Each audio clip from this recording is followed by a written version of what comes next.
They steal liberally, don't they, when they make those pictures? I swear to you, dude, every time I think of the words Green Lantern, I think of your very logical story from the last time about why the fuck would they have not used Jon Stewart?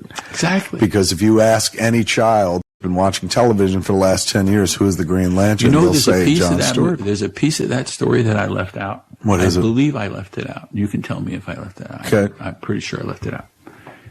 So I thought, in the middle of this, everybody knows that, I created a black Green Lantern. The Jon Stewart, the black Green Lantern. No, wait.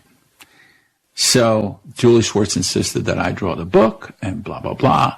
And yes, I agreed to draw the book. And I said, look, I don't want a Green Lantern that is a gangbanger or an African chief.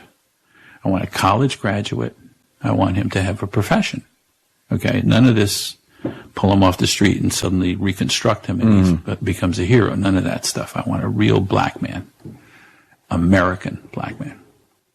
So Denny O'Neil wrote the script. It was a pretty good script. I mean, he turns out to be a college graduate, architect, out of work, which in the 60s was exactly right.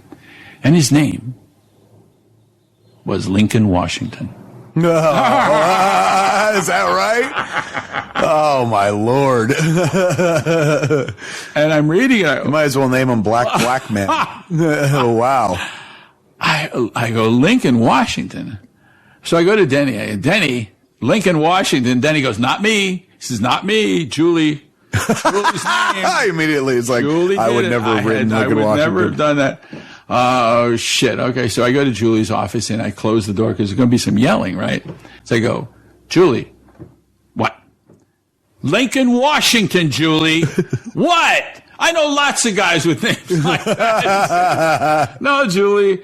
No, that's a slave name, Julie. Lots of guys are changing their names because that's a slave name. That's a slave name. You're going to fill this room up with letters. I'm not going to have drawn the comic book, but you are going to go to hell. You're going to go to hell. It's going. Well, what the hell? What would you do? What would you name? I wouldn't name him Lincoln Washington. You already named an Asian guy Pie Face. Now you're going to call this guy Lincoln Washington. You're out of your mind. Well, what would you call him? What would you call him? You name him. I said, just a name. Pull a name out of a hat. He says, you name him. God damn it. You name him. You name him. I said, fine. Jon Stewart.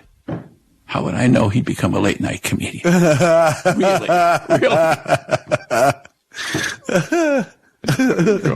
Yeah, man, I swear to you, I think about that at the weirdest times because it's the most logical thing I think I've ever heard about the comic book movie business, where it's just like, yeah, why wouldn't?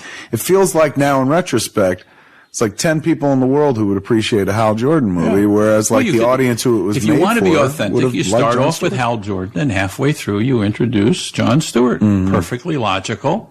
You bring in Owen, and you even bring in Green Arrow to make the Denny O'Neil, Neal Adams thing, and then you bring in Jon Stewart. It would work perfecly. They'll probably get around to the Denny O'Neil, Neal Adams thing. Don't you think? I'm thinking they will now that they've, they're getting over losing $150 million.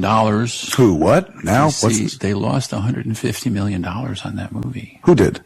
Warner's DC. DC, on what movie? Green Lantern. Green Lantern, yeah. Oh, shit. I was like, what? What do you know that I... No. Yeah, Green Lantern was... Bad. Ooh. But now in the